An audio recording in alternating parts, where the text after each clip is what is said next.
Hello guys, इस video में हम लोग जानेंगे पाइथन में नंबर्स के बारे में। पाइथन में नंबर्स क्या होते हैं। ठीक है, there are three numeric types in Python, int, float and complex. ये मेनली तीन न्यूमेरिक टाइप्स होते हैं पाइथन में।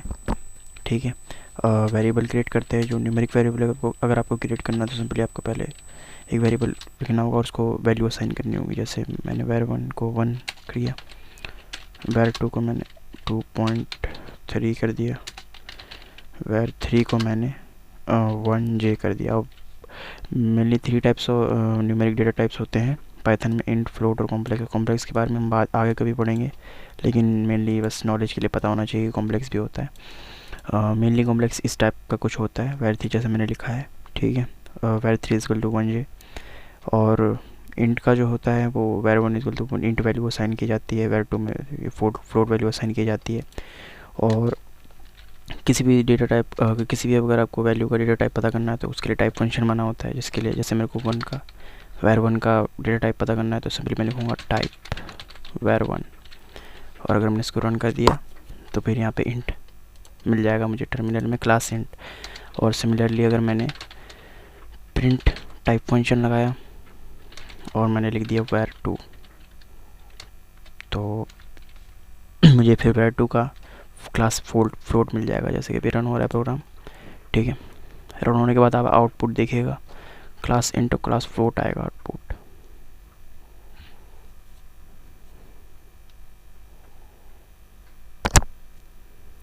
तो जैसे कि आप देख सकते हैं क्लास इंट और क्लास फ्लोट आ चुका है। सिंपली फ्लोट वैल्यू ये होती है जिनमें डेसिमल्स का इस्तेमाल किया जाता है, 2 और मोर डेसिमल्स भी आ सकते हैं इसमें। ठीक है, तो इसका टाइप देखिए, टाइप मैंने फंक्शन लगाया तो टाइप ऑफ वेर टू ये फ्लोट आया। ठीक है, अब एक बहुत ही मेन चीज़ का इसकी, जैसे कई जगह पे एक्स की वैल्यू, जैसे कई जगह ये लिखा होता है जैसे एक्स इक्वल्स टू 35e3।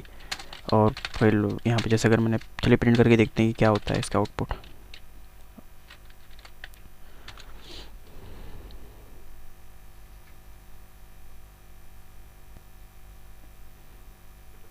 तो इसका आउटपुट 35,000 आया है।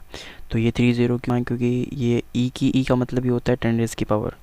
ई मतलब यहाँ पे जैसे समझ लिया 10 मल्टीप्लाई बाई 3। अब मल्टीप्लाई बाई 3 मतलब 30 नहीं, 10 में जो ज़ीरो है, मतलब ज़ीरो कितनी बार आएंगे वो ये होता है, ये 3 ये डिजिट। अगर इसकी जगह मैं 4 रख दूँ तो 4 ज़ीरो आएंगे। ई का मतलब सिंपली 10 रेज़ की पावर होती है। जैसे अभी देखिएगा यहाँ पे 3 ज़ीरो है, अब 4 ज़ीरो आएंगे। तो ऐसे भी इसका इस्तेमाल कर, लार्ज अगर वैल्यूज़ आपको प्रिंट करवानी है तो इसका इस्तेमाल वहाँ होता है। और ज़ीरोज़ मतलब वैल्यू प्रिंट करो, आपकी जो बड़ी वैल्यू है उसमें कई सारे ज़ीरोज़ हैं तो आप ऐसे लिख सकते हैं। अब देखिए यहाँ पे 4 ज़ीरो आ गए, 1 2 3 4। ओके, सिमिलरली अगर मैंने यहाँ पे 7, मतलब अगर मैंने 10 लिख दिया तो यहाँ 10 ज़ीरो आएंगे।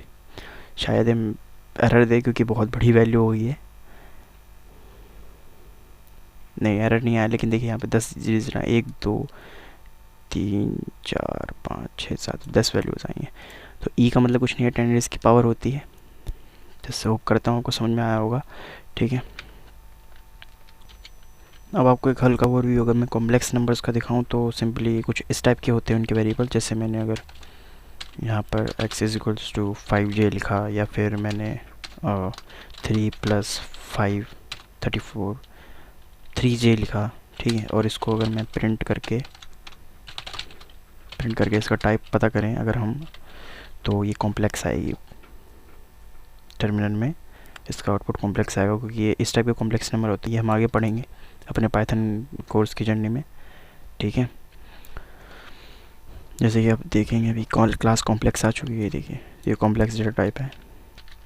अब आपको मैं ज़रा कन्वर्जन्स के बारे में बताता हूँ कि आप एक डेटा टाइप से दूसरे डेटा टाइप में जंप कैसे कर सकते हैं। जैसे यहाँ पे x की वैल्यू 1 है, ये इंट है, y की वैल्यू 2.8 है, ये फ्लोटिंग वैल्यू है, और z की वैल्यू 1 है, कॉम्प्लेक्स वैल्यू है। इसमें आपको ज़्यादा घुसना नहीं है, ये समझ में ना आए तो कोई दिक्कत नहीं है।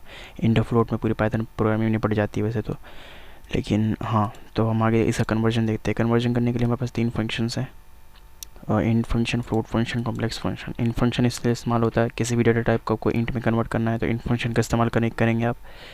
किसी भी डेटा टाइप को फ्लोट में कन्वर्ट करना है तो फ्लोट डेटा टाइप का इस्तेमाल करेंगे, फ्लोट फंक्शन का इस्तेमाल करेंगे। तो इसे कैसे यूज़ करते हैं, उसको ज़रा देख लेते हैं। पहले मैं इसे कमेंट आउट कर दूँ ताकि एरर ना आए। अब जैसे मेरे को x की वैल्यू 1 है जो कि इंट है, मैं आपको दिखा देता हूँ। पहले प्रिंट टाइप करूँ अगर x की वैल्यू, तो यहाँ पे इंट आने वाला है, ठीक है। अब इस इंट वैल्यू को मेरे को फ्लोट में कन्वर्ट करना है, तो सिंपली मुझे कुछ नहीं करना होगा, प्रिंट सिंपली मुझे x लिखना होगा, x is equal to float of x। एक नया वेरिएबल बनाने दीजिए ताकि आपको अच्छे से समझ में आएगा, वो कन्फ्यूजन ना हो। यहाँ पे मैं लिखता हूँ var1, तो फ्लोट ऑफ x, यानी कि फ्लोट ऑफ x, ये x की वैल्यू डेटा टाइप इंट में था, इसे फ्लोट में कन्वर्ट हो जाएगा। इसको मुझे दिखाने के लिए अगर मैं प्रिंट करता हूँ var1 को, तो जैसे कि आप देख सकते हैं क्लास इंट तो आ चुका है जो कि मैंने अभी रन किया था टाइप x का, ठीक है। और मैंने इसे फ्लोट में कन्वर्ट कर दिया है। और अब इसको और इसके डेटा टाइप को अगर प्रिंट करते हैं हम var1 को, तो वो फ्लोट आएगी। अब फ्लोटिंग में फ्लोट वैल्यू आएगी क्योंकि अब वो फ्लोट में कन्वर्ट हो चुका है। जैसे देखिए 1 का 1.0 हो गया और ये क्लास फ्लोट हो गया। अब var1 की जगह वही वैल्यू मतलब वेरिएबल रख के देखते हैं क्या आता है। एरर आता है, ये कोड चल जाता है, देखते हैं। और सिंपली यहाँ पे भी मेरे को करना होगा, रन कर दिया हमने।